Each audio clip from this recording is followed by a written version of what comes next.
Minister,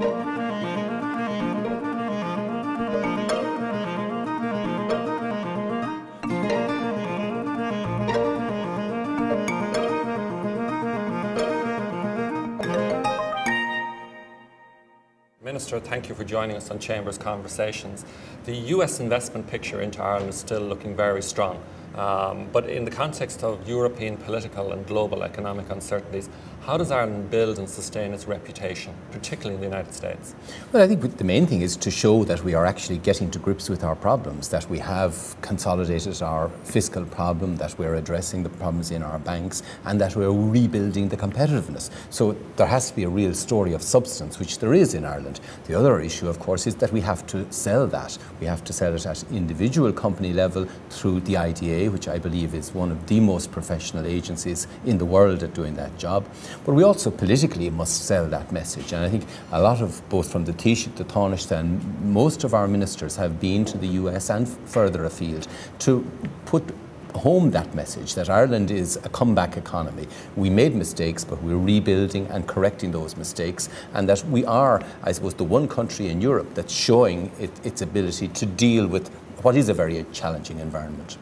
US investment has shown great potential in the last 2 years to grow the employment base, but you'll be well aware of industry concerns around the cost of employment. The government has a challenge in meeting its fiscal obligations. What assurances can you give the members of the American Chamber that their concerns are well understood, particularly in the context of the next budget?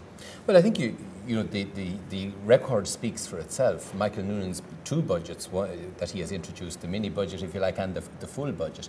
The theme has been very clear that the correction in our public finances can't be about making it more expensive to take people on. We can't be focusing on taxing work.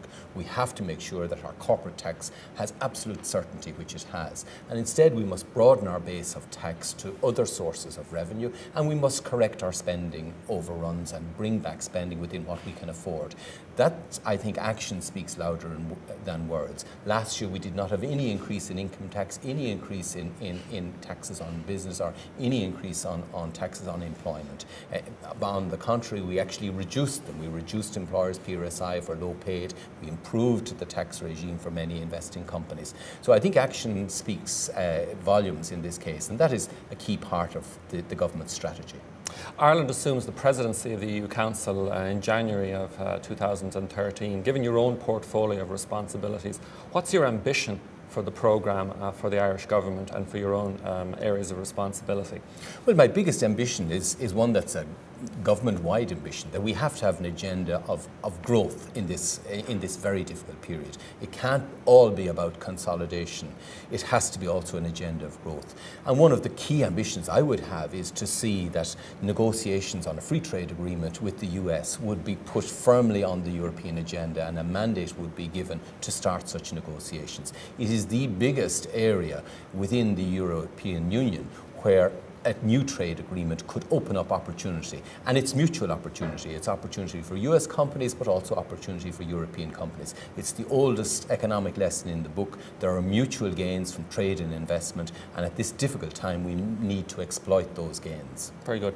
Finally, Minister, recently the American Chamber brought out a report in 2012 on investment from the United States. Were there any particular issues that particularly struck you in the numbers that came out of that, and sort of would be key pointers for the next steps for foreign direct investment in Ireland? Well, I think you see the pattern of the investment is really encouraging.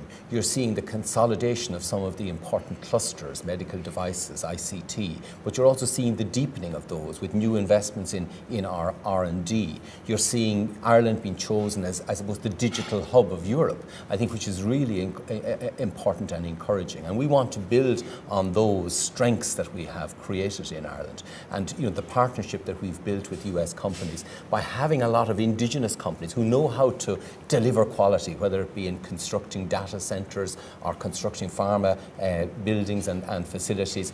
I think we have much of the if you like, the infrastructure to make these clusters a success in Ireland, and that's a message that I think is reinforced by the investment patterns. Minister, it's great to have you here. Thank you for joining me. Thank you.